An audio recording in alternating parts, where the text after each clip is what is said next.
ನೋಡಿ, DK brothers ಈ strategy ಆದ್ರೆ ಇನ್ನು ಸಿದ್ದರಾಮಯ್ಯ ಬಣದಲ್ಲಿ ಸಿದ್ದರಾಮಯ್ಯ ಪರವಾಗಿ ಸ್ವತಃ ಸಾಹುಕಾರ್ ಅಖಾಡಕ್ಕಿಳಿದಿದ್ದಾರೆ. ನಿಮಗೆ ಸವ್ವಾ ಸೇರು ನಮ್ಮದೇ ಅಂತ ಹೇಳಿ ಸಾಹುಕಾರಿಗ ಚಾಲೆಂಜ್ ಮಾಡ್ತಾ ಇದ್ದಾರೆ. ಇವರು ಕೂಡ ಸ್ಟ್ರಾಟರ್ಜಿಯನ್ನ ರೂಪಿಸ್ತಾ ಇದ್ದಾರೆ. ಸಿಎಂ ಪರವಾಗಿ ಅಖಾಡಕ್ಕಿಳಿದಿದ್ದಾರೆ ಬೆಳಗಾವಿ ಸಾಹುಕಾರ್. ಸತೀಶ್ ಜಾರಕಿಹೊಳಿಯಿಂದ ಸಿದ್ದರಾಮಯ್ಯ ಪರ ರಣವ್ಯೂಹ. ಸಿಎಂ ಬಣದ ಪರವಾಗಿ ಶಾಸಕರನ್ನ ಹಿಡಿದಿಟ್ಟುಕೊಳ್ಳುವ ಪ್ರಯತ್ನ. ಶಾಸಕರನ್ನ ಸಂಪರ್ಕ ಮಾಡ್ತಾ ಇದ್ದಾರೆ ಸತೀಶ್ ಜಾರಕಿಹೊಳಿ. ಡಿಕೆಶಿ ಆಪ್ತ ಬಣದ ಒಕ್ಕಲಿಗ ಶಾಸಕರಿಗೂ ಸಿಎಂ ಟೀಮ್ ಈಗ ಗಾಳ ಹಾಕ್ತಾ ಇದೆ.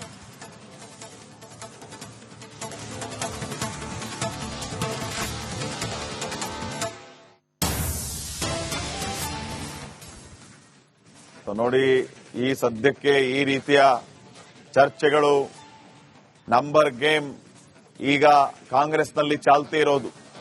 ಏನಾಗುತ್ತೆ ಅನ್ನುವಂಥದ್ದು ಸದ್ಯಕ್ಕಿನ ಪ್ರಶ್ನೆಯಾಗಿದೆ.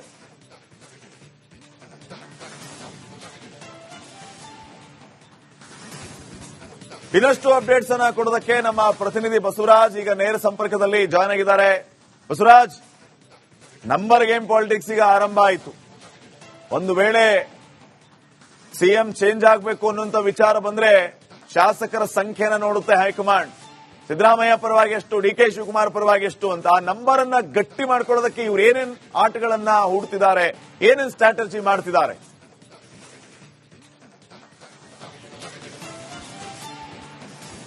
ಖಂಡಿತ ಶ್ರೀಪಾದ್, 2023ರಲ್ಲಿ ಅಧಿಕಾರಕ್ಕೆ ಬಂದಾಗ ಇದೇ ಶಾಸಕರ ಸಂಖ್ಯೆನೇ ಬಹಳ ಮಹತ್ವವನ್ನ ಪಡೆದುಕೊಂಡಿತ್ತು ಸಿಎಂ ಆಗೋಕೆ ಸಿದ್ದರಾಮಯ್ಯ ಅವರಿಗೆ.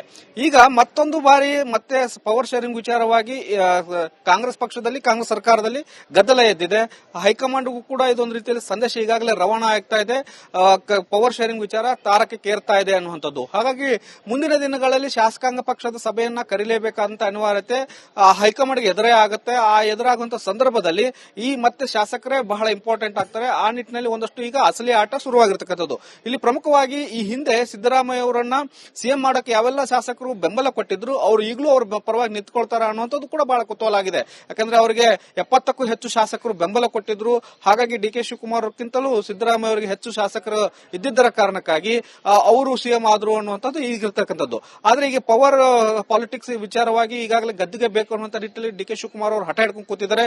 2.5 ವರ್ಷಕ್ಕೆ ನೀವು ಅಧಿಕಾರ ಹಂಚಿಕೆ ಮಾಡಿದ್ರಿ, ಮೊದಲ ಅವಧಿಗೆ ಅವ್ರು ಆಗಿದ್ದಾರೆ, 2ನೇ ಅವಧಿ ಕೊಡಬೇಕು ಅನ್ನುವಂಥದ್ದು. ಆದ್ರೆ ಈ ಸಂದರ್ಭದಲ್ಲೂ ಕೂಡ ಏಕಾಏಕಿ ಶಾಸಕರ ಅಭಿಪ್ರಾಯವನ್ನು ಕೇಳದೆ ಕಾಂಗ್ರೆಸ್ ಹೈಕಮಾಂಡ್ ಯಾವುದೇ ಕಾರಣಕ್ಕೂ ಕೂಡ ನಿರ್ಧಾರ ತೆಗೆದುಕೊಳ್ಳಕ್ಕಾಗಲ್ಲ. ಆ ಶಾಸಕರ ಅಭಿಪ್ರಾಯ ತೆಗೆದುಕೊಳ್ಬೇಕು ಅನ್ನುವಂಥದ್ದಾದ್ರೆ ಶಾಸಕಾಂಗ ಪಕ್ಷದ ಸಭೆ ಕರೆಯುತ್ತೆ. ಆ ಶಾಸಕಾಂಗ ಸಭೆ ಕರೆದಾಗ ಅಲ್ಲಿ ಮತ್ತೆ ಮತ ಹಾಕುವಂತ ಸಾಧ್ಯತೆಗಳಿದಾವೆ. ಅದಕ್ಕಾಗಿ ಎರಡೂ ಬಣಗಳು ಈಗಾಗಲೇ ತಮ್ಮ ಒಂದು ಶಾಸಕರನ್ನ ಹಿಡಿದಿಟ್ಟುಕೊಳ್ಳುವಂತ ಪ್ರಯತ್ನವನ್ನು ಶುರು ಮಾಡಿರ್ತಕ್ಕಂಥದ್ದು. ಅದರಲ್ಲೂ ಡಿಕೆ ಶಿವಕುಮಾರ್ ಮತ್ತು ಡಿಕೆ ಸುರೇಶ್ ಅವರು ಸ್ವತಃ ಮೊದಲ ಬಾರಿ ಗೆದ್ದಂತ ಎಂಎಲ್ಎಗಳೇನು 35ಕ್ಕೂ ಹೆಚ್ಚು ಜನ ಇದ್ದಾರೆ ಕಾಂಗ್ರೆಸ್ ಪಕ್ಷದಲ್ಲಿ, ಅವರನ್ನ ಮನವೊಲಿಸತಕ್ಕಂಥ ಕೆಲಸ ಮಾಡ್ತಾ ಇದ್ದಾರೆ. ಯಾಕಂದ್ರೆ ಅವರು ಮೊದಲ ಬಾರಿ ಗೆದ್ದಿದ್ದಾರೆ. ಅನುಭವದ ಕೊರತೆಗಳಿದಾವೆ, ಅವರಿಗೆ ಹಣಕಾಸು ಸೇರಿದಂತೆ ಅನುದಾನದ ಕೊರತೆಗಳು ಕಾಣ್ತಾ ಇದಾವೆ. ಯೋಜನೆಗಳನ್ನ ತೆಗೆದುಕೊಂಡು ಹೋಗಕ್ಕೆ ಕೂಡ ಯಾರು ಸಹಕರಿಸ್ತಾ ಇಲ್ಲ ಅಂತ ಅಸಮಾಧಾನಗಳಿದಾವೆ. ಅವನ್ನೆಲ್ಲವನ್ನೂ ಕೂಡ ಟಾರ್ಗೆಟ್ ಮಾಡಿ ನೀವು ನಮ್ಮ ಬಣಕ್ಕೆ ಸೇರ್ಕೊಳ್ಳಿ ಅಥವಾ ನಮ್ಮ ಜೊತೆಗೆ ನಿಂತ್ಕೊಳ್ಳಿ, ನಾವು ಮುಂದಿನ ದಿನಗಳಲ್ಲಿ ನಿಮ್ಗೆ ಒಳ್ಳೇದ್ ಮಾಡ್ತೇವೆ ಅನ್ನೋದು ಒಂದಷ್ಟು. ಒಂದೇ ನಿಮಿಷ ಸಂಪರ್ಕದಲ್ಲಿರಿ. ಈ ಇಷ್ಟೆಲ್ಲ ಬೆಳವಣಿಗೆ ನೋಡಿ, ಡಿಕೆ ಬ್ರದರ್ಸ್ ಈ ಸ್ಟ್ರಾಟರ್ಜಿ ಆದ್ರೆ ಇನ್ನು ಸಿದ್ದರಾಮಯ್ಯ ಬಣದಲ್ಲಿ ಸಿದ್ದರಾಮಯ್ಯ ಪರವಾಗಿ ಸ್ವತಃ ಸಾಹುಕಾರ್ ಅಖಾಡಕ್ಕಿಳಿದಿದ್ದಾರೆ.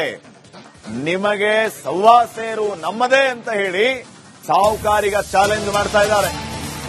ಇವರು ಕೂಡ ಸ್ಟ್ರಾಟರ್ಜಿಯನ್ನ ರೂಪಿಸ್ತಾ ಇದ್ದಾರೆ. ಸಿಎಂ ಪರವಾಗಿ ಅಖಾಡಕ್ಕಿಳಿದಿದ್ದಾರೆ ಬೆಳಗಾವಿ ಸಾಹುಕಾರ್. ಸತೀಶ್ ಜಾರಕಿಹೊಳಿಯಿಂದ ಸಿದ್ದರಾಮಯ್ಯ ಪರ ರಣವ್ಯೂಹ. ಸಿಎಂ ಬಣದ ಪರವಾಗಿ ಶಾಸಕರನ್ನ ಹಿಡಿದಿಟ್ಟುಕೊಳ್ಳುವ ಪ್ರಯತ್ನ. ಶಾಸಕರನ್ನ ಸಂಪರ್ಕ ಮಾಡ್ತಾ ಇದ್ದಾರೆ ಸತೀಶ್ ಜಾರಕಿಹೊಳಿ. ಡಿಕೆಶಿ ಆಪ್ತ ಬಣದ ಒಕ್ಕಲಿಗ ಶಾಸಕರಿಗೂ ಸಿಎಂ ಟೀಮ್ ಈಗ ಗಾಳ ಹಾಕ್ತಾ ಇದೆ.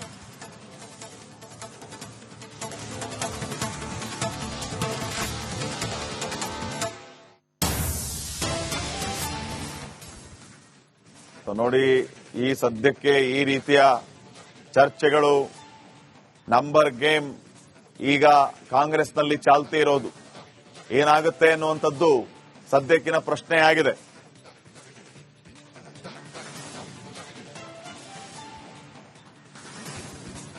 ಇನ್ನಷ್ಟು ಅಪ್ಡೇಟ್ಸ್ ಅನ್ನ ಕೊಡೋದಕ್ಕೆ ನಮ್ಮ ಪ್ರತಿನಿಧಿ ಬಸವರಾಜ್ ಈಗ ನೇರ ಸಂಪರ್ಕದಲ್ಲಿ ಜಾಯ್ನ್ ಆಗಿದ್ದಾರೆ. ಬಸವರಾಜ್, ನಂಬರ್ ಗೇಮ್ ಪಾಲಿಟಿಕ್ಸ್ ಈಗ ಆರಂಭ ಆಯಿತು. ಒಂದು ವೇಳೆ ಸಿಎಂ ಚೇಂಜ್ ಆಗಬೇಕು ಅನ್ನುವಂತ ವಿಚಾರ ಬಂದ್ರೆ ಶಾಸಕರ ಸಂಖ್ಯೆನ ನೋಡುತ್ತೆ ಹೈಕಮಾಂಡ್. ಸಿದ್ದರಾಮಯ್ಯ ಪರವಾಗಿ ಎಷ್ಟು, ಡಿಕೆ ಶಿವಕುಮಾರ್ ಪರವಾಗಿ ಎಷ್ಟು ಅಂತ ಆ ನಂಬರ್ ಅನ್ನ ಗಟ್ಟಿ ಮಾಡ್ಕೊಳ್ಳೋದಕ್ಕೆ ಇವ್ರು ಏನೇನ್ ಆಟಗಳನ್ನ ಹೂಡ್ತಿದ್ದಾರೆ, ಏನೇನ್ ಸ್ಟ್ರಾಟಜಿ ಮಾಡ್ತಿದ್ದಾರೆ.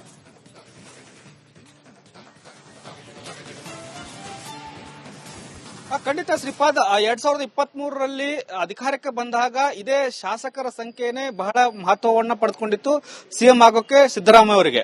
ಈಗ ಮತ್ತೊಂದು ಬಾರಿ ಮತ್ತೆ ಪವರ್ ಶೇರಿಂಗ್ ವಿಚಾರವಾಗಿ ಕಾಂಗ್ರೆಸ್ ಪಕ್ಷದಲ್ಲಿ, ಕಾಂಗ್ರೆಸ್ ಸರ್ಕಾರದಲ್ಲಿ ಗದ್ದಲ ಎದ್ದಿದೆ.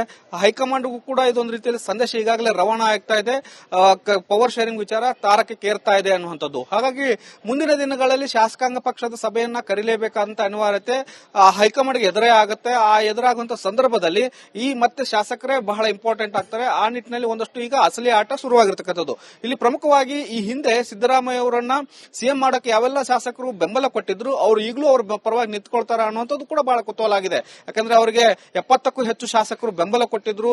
ಹಾಗಾಗಿ ಡಿಕೆ ಶಿವಕುಮಾರ್ ಅವರಿಗಿಂತಲೂ ಸಿದ್ದರಾಮಯ್ಯ ಅವರಿಗೆ ಹೆಚ್ಚು ಶಾಸಕರು ಇದ್ದಿದ್ದರ ಕಾರಣಕ್ಕಾಗಿ ಅವರು ಸಿಎಂ ಆದ್ರು ಅನ್ನುವಂಥದ್ದು ಈಗಿರ್ತಕ್ಕಂಥದ್ದು. ಆದ್ರೆ ಈಗ ಪವರ್ ಪಾಲಿಟಿಕ್ಸ್ ವಿಚಾರವಾಗಿ ಈಗಾಗಲೇ ಗದ್ದಿಗೆ ಬೇಕು ಅನ್ನುವಂಥ ನಿಟ್ಟಿನಲ್ಲಿ ಡಿಕೆ ಶಿವಕುಮಾರ್ ಅವರು ಹಠ ಹಿಡ್ಕೊಂಡು ಕೂತಿದ್ದಾರೆ. 2.5 ವರ್ಷಕ್ಕೆ ನೀವು ಅಧಿಕಾರ ಹಂಚಿಕೆ ಮಾಡಿದ್ರಿ, ಮೊದಲ ಅವಧಿಗೆ ಅವ್ರು ಆಗಿದ್ದಾರೆ, 2ನೇ ಅವಧಿಗೆ ಕೊಡಬೇಕು ಅನ್ನುವಂಥದ್ದು. ಆದ್ರೆ ಈ ಸಂದರ್ಭದಲ್ಲೂ ಕೂಡ ಏಕಾಏಕಿ ಶಾಸಕರ ಅಭಿಪ್ರಾಯವನ್ನು ಕೇಳದೆ ಕಾಂಗ್ರೆಸ್ ಹೈಕಮಾಂಡ್ ಯಾವುದೇ ಕಾರಣಕ್ಕೂ ಕೂಡ ನಿರ್ಧಾರ ತೆಗೆದುಕೊಳ್ಳಕ್ಕಾಗಲ್ಲ. ಆ ಶಾಸಕರ ಅಭಿಪ್ರಾಯ ತೆಗೆದುಕೊಳ್ಬೇಕು ಅನ್ನುವಂಥದ್ದಾದ್ರೆ ಶಾಸಕಾಂಗ ಪಕ್ಷದ ಸಭೆ ಕರೆಯುತ್ತೆ. ಆ ಶಾಸಕಾಂಗ ಸಭೆ ಕರೆದಾಗ ಅಲ್ಲಿ ಮತ್ತೆ ಮತ ಹಾಕುವಂತ ಸಾಧ್ಯತೆಗಳಿದಾವೆ.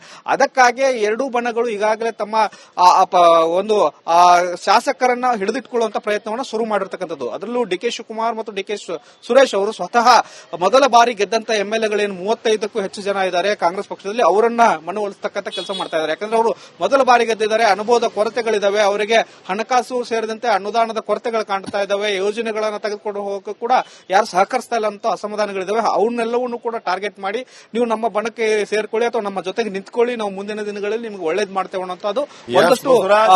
ಬರ್ತೀನಿ, ಒಂದೇ ನಿಮಿಷ ಸಂಪರ್ಕದಲ್ಲಿರಿ. ಈ ಇಷ್ಟೆಲ್ಲ ಬೆಳವಣಿಗೆ ನೋಡಿ, ಡಿಕೆ ಬ್ರದರ್ಸ್ ಈ ಸ್ಟ್ರಾಟರ್ಜಿ ಆದ್ರೆ ಇನ್ನು ಸಿದ್ದರಾಮಯ್ಯ ಬಣದಲ್ಲಿ ಸಿದ್ದರಾಮಯ್ಯ ಪರವಾಗಿ ಸ್ವತಃ ಸಾಹುಕಾರ್ ಅಖಾಡಕ್ಕಿಳಿದಿದ್ದಾರೆ. ನಿಮಗೆ ಸವ್ವಾ ಸೇರು ನಮ್ಮದೇ ಅಂತ ಹೇಳಿ ಸಾಹುಕಾರಿಗ ಚಾಲೆಂಜ್ ಮಾಡ್ತಾ ಇದ್ದಾರೆ.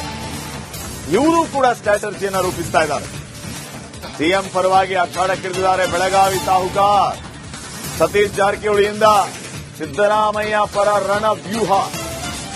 ಸಿಎಂ ಬಣದ ಪರವಾಗಿ ಶಾಸಕರನ್ನ ಹಿಡಿದಿಟ್ಕೊಳ್ಳುವ ಪ್ರಯತ್ನ, ಶಾಸಕರನ್ನ ಸಂಪರ್ಕ ಮಾಡ್ತಾ ಇದ್ದಾರೆ ಸತೀಶ್ ಜಾರಕಿಹೊಳಿ. ಡಿಕೆಶಿ ಆಪ್ತ ಬಣದ ಒಕ್ಕಲಿಗ ಶಾಸಕರಿಗೂ ಸಿಎಂ ಟೀಮ್ ಈಗ ಗಾಳ ಹಾಕ್ತಾ ಇದೆ.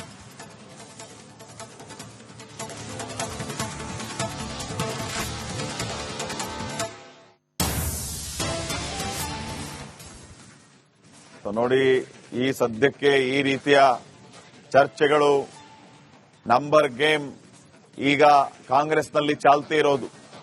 ಏನಾಗುತ್ತೆ ಅನ್ನುವಂಥದ್ದು ಸದ್ಯಕ್ಕಿನ ಪ್ರಶ್ನೆ ಆಗಿದೆ.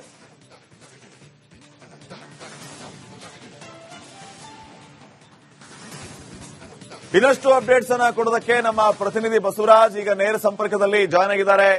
ಬಸವರಾಜ್, ನಂಬರ್ ಗೇಮ್ ಪಾಲಿಟಿಕ್ಸ್ ಈಗ ಆರಂಭ ಆಯಿತು. ಒಂದು ವೇಳೆ ಸಿಎಂ ಚೇಂಜ್ ಆಗಬೇಕು ಅನ್ನುವಂತ ವಿಚಾರ ಬಂದ್ರೆ ಶಾಸಕರ ಸಂಖ್ಯೆನ ನೋಡುತ್ತೆ ಹೈಕಮಾಂಡ್. ಸಿದ್ದರಾಮಯ್ಯ ಪರವಾಗಿ ಎಷ್ಟು, ಡಿಕೆ ಶಿವಕುಮಾರ್ ಪರವಾಗಿ ಎಷ್ಟು ಅಂತ ಆ ನಂಬರ್ ಅನ್ನ ಗಟ್ಟಿ ಮಾಡ್ಕೊಳ್ಳೋದಕ್ಕೆ ಇವ್ರು ಏನೇನ್ ಆಟಗಳನ್ನ ಹೂಡ್ತಿದ್ದಾರೆ, ಏನೇನ್ ಸ್ಟ್ರಾಟಜಿ ಮಾಡ್ತಿದ್ದಾರೆ.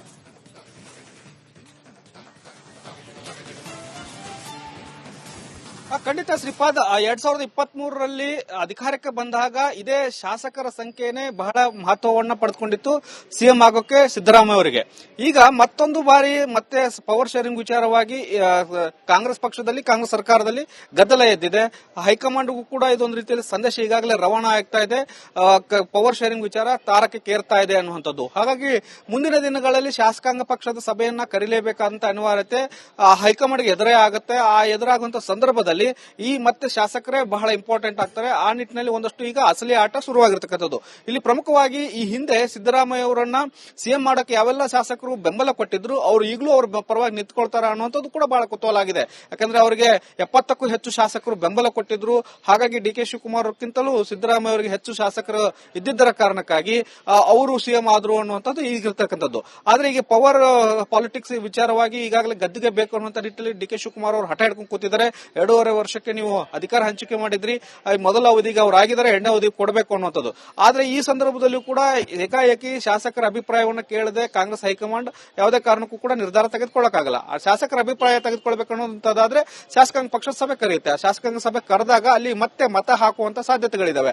ಅದಕ್ಕಾಗಿ ಎರಡೂ ಬಣಗಳು ಈಗಾಗಲೇ ತಮ್ಮ ಒಂದು ಶಾಸಕರನ್ನ ಹಿಡಿದಿಟ್ಕೊಳ್ಳುವಂತ ಪ್ರಯತ್ನವನ್ನ ಶುರು ಮಾಡಿರ್ತಕ್ಕಂಥದ್ದು. ಅದರಲ್ಲೂ ಡಿ ಕೆ ಶಿವಕುಮಾರ್ ಮತ್ತು ಡಿ ಕೆ ಸುರೇಶ್ ಅವರು ಸ್ವತಃ ಮೊದಲ ಬಾರಿ ಗೆದ್ದಂತ ಎಂಎಲ್ಎಗಳೇನು 35ಕ್ಕೂ ಹೆಚ್ಚು ಜನ ಇದ್ದಾರೆ ಕಾಂಗ್ರೆಸ್ ಪಕ್ಷದಲ್ಲಿ, ಅವರನ್ನ ಮನವೊಲಿಸತಕ್ಕಂಥ ಕೆಲಸ ಮಾಡ್ತಾ ಇದ್ದಾರೆ. ಯಾಕಂದ್ರೆ ಅವರು ಮೊದಲ ಬಾರಿ ಗೆದ್ದಿದ್ದಾರೆ, ಅನುಭವದ ಕೊರತೆಗಳಿದಾವೆ, ಅವರಿಗೆ ಹಣಕಾಸು ಸೇರಿದಂತೆ ಅನುದಾನದ ಕೊರತೆಗಳು ಕಾಣ್ತಾ ಇದಾವೆ, ಯೋಜನೆಗಳನ್ನ ತೆಗೆದುಕೊಂಡು ಹೋಗಕ್ಕೆ ಕೂಡ ಯಾರು ಸಹಕರಿಸ್ತಾ ಇಲ್ಲ ಅಂತ ಅಸಮಾಧಾನಗಳಿದಾವೆ. ಅವನ್ನೆಲ್ಲವನ್ನೂ ಕೂಡ ಟಾರ್ಗೆಟ್ ಮಾಡಿ ನೀವು ನಮ್ಮ ಬಣಕ್ಕೆ ಸೇರ್ಕೊಳ್ಳಿ ಅಥವಾ ನಮ್ಮ ಜೊತೆಗೆ ನಿಂತ್ಕೊಳ್ಳಿ, ನಾವು ಮುಂದಿನ ದಿನಗಳಲ್ಲಿ ನಿಮ್ಗೆ ಒಳ್ಳೇದ್ ಮಾಡ್ತೇವೆ ಅನ್ನೋಂಥದ್ದು ಒಂದಷ್ಟು ಬರ್ತೀನಿ. ಒಂದೇ ನಿಮಿಷ ಸಂಪರ್ಕದಲ್ಲಿರಿ. ಈ ಇಷ್ಟೆಲ್ಲ ಬೆಳವಣಿಗೆ